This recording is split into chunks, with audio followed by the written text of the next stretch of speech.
सुप्रभात छात्रों, आज हम पॉलिटिकल साइंस में राजनीति विज्ञान में दक्षिण एशियाई क्षेत्रीय सहयोग संगठन पढ़ेंगे, अर्थात जिसे हम दक्षेस भी शॉर्ट में कहते हैं और इसमें कहें तो सार्क हम इसे कहते हैं। ठीक है, जो दक्षिण एशियाई क्षेत्रीय सहयोग संगठन यानी कि एशिया में जो दक्षिण हिस्सा है, ये आप यहाँ देख रहे होंगे ग्लोब में, ये हमारा दक्षेस है। यहाँ पर दक्षिण एशिया यानी कि जो ये एशिया वाला हिस्सा है, इसमें जो दक्षिणी भाग है, इस दक्षिणी भाग में जो देश हैं इन्होंने मिलकर के एक संगठन बनाया है, उसे हम कहते हैं क्षेत्रीय संगठन है ये दक्षिण एशियाई क्षेत्रीय सहयोग संगठन। तो दक्षिण एशियाई जो क्षेत्रीय सहयोग संगठन है, इसमें 8 देश हैं। इन्होंने 8 देशों में अपने आर्थिक राजनीतिक संगठन के लिए तैयार किया है और इन सदस्य की जो संख्या है लगभग इनकी जो है 1.7 अरब, हम इसे लगभग देख सकते हैं।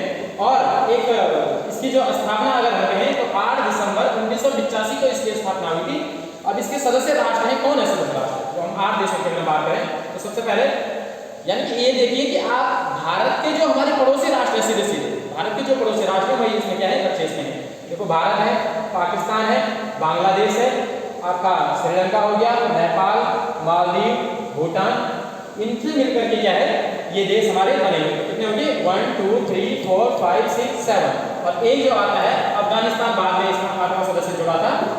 ये अप्रैल 2007 में 14वां शिखर सम्मेलन जब हुआ था तो तब ये 8वां सदस्य इसमें जुड़ा था।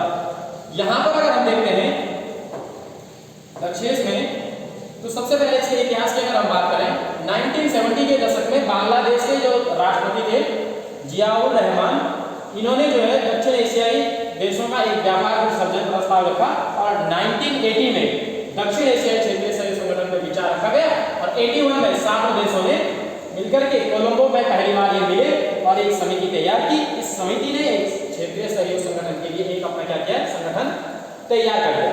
ठीक, अब इस जो ये संगठन है, ये संगठन जो बना, इसके लिए कुछ उद्देश्य थे।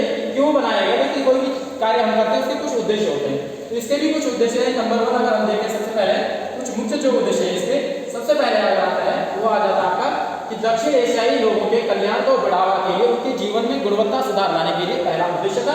दूसरा, क्षेत्र में आर्थिक विकास किस प्रकार से हो, सामाजिक प्रगति किस प्रकार से और सांस्कृतिक विकास, इन तीनों क्षेत्रों में तीव्र गति से तेजी से वृद्धि करने के लिए ये क्षेत्रीय संगठन बनाया गया।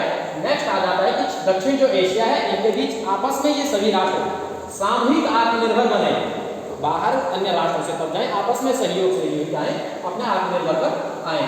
फिर आता है इसमें कि आपसी विश्वास बने, एक दूसरे की जो समस्याएं हैं उन समस्याओं को मिलकर समाधान करेंगे।